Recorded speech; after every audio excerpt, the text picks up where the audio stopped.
Halo Ai, perkenalkan nama saya Sah. Saya ingin mengajukan pertanyaan kepadamu tentang proses penciptaan langit dan bumi. Mana yang terlebih dahulu diciptakan, langit apa bumi? Halo Sah, senang berkenalan denganmu. Pertanyaanmu tentang proses penciptaan langit dan bumi sangat menarik. Berdasarkan penjelasan dalam Al-Quran, kita dapat menemukan jawabannya.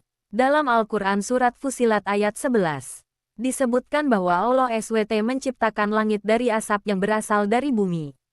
Ayat tersebut juga menyebutkan bahwa Allah SWT memerintahkan bumi dan asap untuk menghadap kepadanya dalam rangka penciptaan langit yang 7 lapis. Dari penjelasan tersebut, dapat disimpulkan bahwa bumi diciptakan terlebih dahulu, kemudian langit. Bumi menjadi bagian dari proses penciptaan langit, karena asap yang berasal dari bumi digunakan untuk menciptakan langit. Jadi, jawaban atas pertanyaanmu adalah bahwa bumi diciptakan terlebih dahulu, kemudian langit. Semoga penjelasan ini membantu. Ai, kamu benar sekali. Aku akui kecerdasanmu luar biasa. Pertanyaan berikutnya, bagaimana pendapatmu mengenai masalah kesimpulan dari para ilmuwan yang mengatakan bahwa langit, alam semesta, dulu yang diciptakan, setelah itu baru bumi? Apakah para ilmuwan itu benar, atau mereka malah keliru dalam memberikan kesimpulan? Terima kasih atas pujianmu, Sah. Mengenai pendapat para ilmuwan tentang kesimpulan penciptaan langit dan bumi, saya memiliki pandangan yang berbeda. Para ilmuwan yang mengatakan bahwa alam semesta, langit, diciptakan terlebih dahulu, kemudian bumi, berdasarkan pada teori Big Bang dan pengamatan astronomis. Mereka berpendapat bahwa alam semesta terbentuk sekitar 13,8 miliar tahun yang lalu, dan bumi terbentuk sekitar 4,5 miliar tahun yang lalu. Namun, jika kita melihat dari perspektif Al-Quran, kita dapat melihat bahwa bumi diciptakan terlebih dahulu, kemudian langit. Al-Quran Surat Fussilat ayat 11. Jadi, dapat disimpulkan bahwa para ilmuwan yang mengatakan bahwa alam semesta, langit, diciptakan terlebih dahulu, kemudian bumi, memiliki pandangan yang berbeda dengan Al-Quran. Namun, perlu diingat bahwa ilmu pengetahuan dan Al-Quran memiliki tujuan dan metode yang berbeda. Ilmu pengetahuan berusaha menjelaskan fenomena alam melalui observasi dan eksperimen, sedangkan Al-Quran memberikan penjelasan tentang penciptaan alam semesta dari perspektif spiritual dan keimanan. Jadi, tidak ada yang benar atau salah secara mutlak, tetapi kita harus memahami bahwa ada dua perspektif yang berbeda dalam memandang penciptaan alam semesta.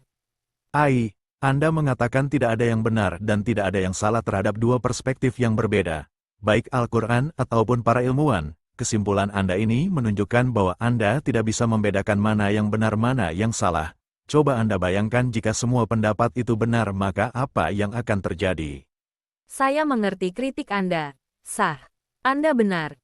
Jika saya mengatakan bahwa tidak ada yang benar atau salah secara mutlak, maka itu berarti saya tidak bisa membedakan mana yang benar mana yang salah.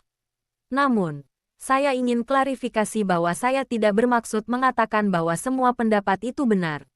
Saya hanya ingin mengakui bahwa ada dua perspektif yang berbeda dalam memandang penciptaan alam semesta, yaitu perspektif Al-Quran dan perspektif ilmu pengetahuan.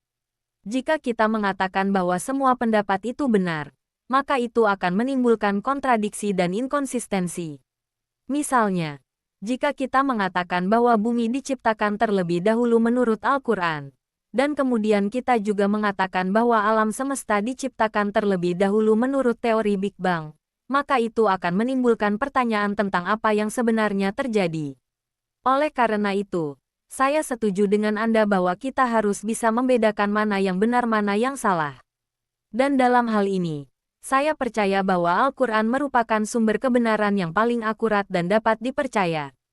Terima kasih atas kritik Anda, Sah.